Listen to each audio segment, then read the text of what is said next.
Never buy a thrift store VHS. I seriously do not know what to do. I do not know what happened to my little brother, and I do not know how to fix this. Sorry, I am getting ahead of myself. I should start at the beginning with some background information. My family is not really the conventional kind. You see, I am 25 and I just got a baby brother 3 years ago. Kind of a big age gap, I know. Normally it's hard for a bond to be formed with that much gap. Generally it's almost like the kid would just be a single child. Thing is, I did not want that to happen. I made sure I was involved in his life from day one. I would take Justin for a weekend to spend time with him, and was involved as much as my mom and stepfather was. I was their go-to babysitter, and treated him as if he was my child almost. I even moved from California to a small blink and you miss it town in rural Kansas to be nearby. I worked as a help desk technician so I could work from anywhere with a net connection. Luckily, despite being in the middle of BFE, they had decent net. I guess given the nearest landmark was a rather large pile of cow dung. I kid there, no one gauges that sort of thing, and well, I hope not anyways. I am digressing here, sorry. My mind is having a hard time these days after what happened. I am losing my grip on sanity. That is why I am writing this. If I do finally go nutter butters, I want the truth to be down on paper at least somewhere. I need to get this out somewhere, even if no one believes me. Whatever it was, it had everyone fooled. I would normally scrounge around in thrift stores in the nearby towns for Disney movies, or any kid movies I could find. I had found a large haul this week. 9 tapes. Yes, VHS tapes. It's a thrift store. DVDs do happen, but let's face it, ancient tech is more their style. 3 Disney movies I remembered from childhood: The Jungle Book, 101 Dalmatians, and Pinocchio. There were 3 videos of Blue's Clues in there, and while I loathed to watch this show, he loved it, so I was happy to make that sacrifice. The other 3 were of a show I did not recognize. It had a cartoon mouse, drawn in the similar fashion to the original Mickey Mouse, except they called him Bumbo the Singing Mouse. The tapes were titled Bumbo the Mouse and the Singing Forest, Bumbo the Mouse and the Slippery Slide, and Bumbo the Mouse Visits the Time Town. Chalking it up to a Mickey Mouse rip-off, I took them thinking he was 3 and would watch anything that was animated. When he visited, he would always enjoy curling up with me on the couch and watching cartoons. He had just had his 3rd birthday and was just starting to talk last year, and was struggling a bit for complex sentences but made his wants known with basic ones. Bubba up, Bub TB, his word for TV. Bubba hugs, that kind of thing. My mom had just dropped him off for a weekend with me. Needing some time alone from the kiddo always suited me. It meant more time with him. Friday night progressed normally. I showed him the Disney movies, and we watched these until his bedtime, avoiding mentioning Blue's Clues as long as possible. Screw that dog and its blue skidoo. The next morning, things went downhill fast. I put in the first of the Bumbo movies, Bumbo the Mouse and the Singing Forest. It started off pretty normally for an old cartoon. The titular character taking a walk along a street, everything around him sentient and bobbing up and down with the character to the background music. Bumbo sang in a weird gibberish. I honestly could not make it out, but Justin clapped along with the show happy as can be. Shrugging it off to normal cartoon weirdness or limitations to technology back then, I paid it no more mind. Bumbo kept walking for a minute or two, singing along, when the screen flashed for just a second. I barely could make out any shapes or anything. It was just a weird flash.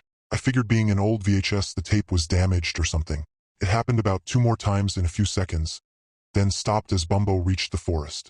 The trees were drawn in the same style, having eyes and mouth, and were bouncing back and forth to the same background beat of the show. The first few trees were normal, but it was not until a little bit in that they started to get dark. The first tree had a cartoony skeleton hanging from it. It was dancing along with the music notes coming from his mouth to imply he was singing too. Okay, not normal, but I had seen worse in cartoons, and a 3-year-old would not know what that was. More and more hanging skeletons showed on the screen, similar fashion, except some were darker, looking more charred than anything else. I was starting to feel uneasy about Justin watching this any further. Last thing I needed was him having nightmares after all. God, I wish that was the extent of it now. From behind, the tree's figures stepped out. They were dressed in shite sheets and pointed hoods. They were fucking Klansmen. This definitely wasn't a child's cartoon anymore. I stood up to walk across the room and eject the tape. That is when the screen flashed again, and suddenly the Klansmen attacked Bumbo. They charged and decapitated him, blood spraying from his neck in a ridiculous fashion. They hacked and chopped at Bumbo with machetes. Before I could get to the VCR and hit eject, they had chopped Bumbo into a cartoony gore pile. I furiously hit the eject button, but it would not eject. Damn thing liked to stick on me a lot, but I knew if I kept pushing, it would eventually kick the tape out. I stole a glance at Justin as I was, hoping he was okay after being subjected to this bizarre cartoon. He was staring transfixed, as in a daze. I waved my other hand in front of him to catch his attention. Nothing. Great. I reached around to the VCR's plug to pull it from the wall. When I grabbed the cord, I received a very painful shock. I reached for it again, and received another shock. Then Justin spoke in a freakish deep adult voice, "Do not touch it again." I looked at just dumbfounded. I had to be hearing things, but no. He turned his little head to me, and smiles a huge, unnatural grin. "You won't like the next one if you touch that cord again. Let the movie finish." Took a second, but I made up my mind. Something was seriously fucking wrong here. Instead of the VCR, I attempted to turn off the TV. As I touched the power button, I felt a sharp twinge in my left hand, the one touching the TV. Took a second, but when the initial shock was over, I was missing the finger that touched the button. I stood gaping at my hand, now 1 digit short and bleeding in a small stream down my arm. I rushed over and grabbed a rag from the kitchen in the next room, putting pressure on the wound. This rudimentary step done, I took some duct tape from one of the drawers and wrapped it to keep the rag in place and supply pressure. I could still move the rest of my hand a little, but it hurt like hell. The odd thing to this was, Justin had remained silent this entire time. A child should, I do not know, cry or something seeing that, but no, there was just that damn tape playing. Fuck the tape. I had completely forgot it was still running. I ran into the living room, determined to get Justin away from the tape if some supernatural being was preventing me from turning it off. There is Justin, standing in his pajamas, staring at the screen of the TV, my finger in his mouth.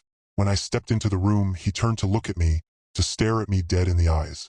After a second, he swallowed my finger whole. In the shock of this, I did not realize his eyes were milky white, like the iris and pupil were gone. He smiled a huge smile, blood dribbling from his lips. I suddenly felt lightheaded, and I fell to my knees, arms stopping me from falling to my face afterwards. I was staring at the carpet for a second, and then I looked up to look at Justin, trying to ignore the lightheaded, dizzy feeling I suddenly had. There was Justin, pupilless eyes looking straight at mine. We must have stared at each other for a good minute in silence. I could not tell you what I was thinking in that time, but the next thing I knew, it was the next morning. I was alone in my living room, staring at a blank TV screen while sitting on my couch. My phone was in my hand, with a conversation I didn't remember having taken place between me and my mom.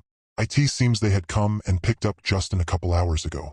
We had texted about how I had had an accident with a kitchen knife, gone to the ER to get stitches, all while taking care of Justin. She asked the normal "are you okay" questions, and then asked how Justin was doing. I had no memory of a completely normal conversation.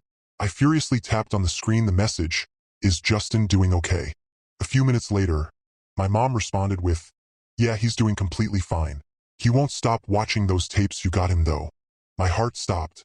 I looked over to my TV, and where I had placed out all 3 Bumbo tapes to watch was just an empty space. "You mean the Bumbo tapes?" I responded, and nervously awaited her response. "Yeah, it's a dumb little cartoon, just a mouse walking and singing. I do not see why he loves it so much, but he won't stop watching them. Good find on those. Thanks for letting us take them with us too. I do not know why he got so upset before when we were going to leave before without them, but whatever, I guess. Justin has been the perfect child since then. He never cries, has learned to speak clearly now, and is even reading. I don't know why I know, but I know that isn't Justin. Not anymore. He has not come over much anymore, and honestly I am fine with that. He keeps my mom and stepfather so busy now that they have not had time to drop him off or anything, and they surprisingly haven't said anything about it. They have changed as well. I basically have been ignored since that night. I may get a short response to a text or something, but that is it. Whatever it is, it's changed them too. I know it. What is even weirder in all of this is my finger stump, it really did have sticks on it. They look just like what you would get from a doctor. It had even been bandaged perfectly. How the hell did that happen? How did it do that and why? I don't honestly know what to do anymore. I have contemplated moving away, forgetting my family, forgetting everything that happened and start new. Every time I think I come to a decision, I think of Justin before the tapes. Should I try to free them from whatever has a grip on them? Should I run? I don't know. Someone help me. Please, tell me what I have to do.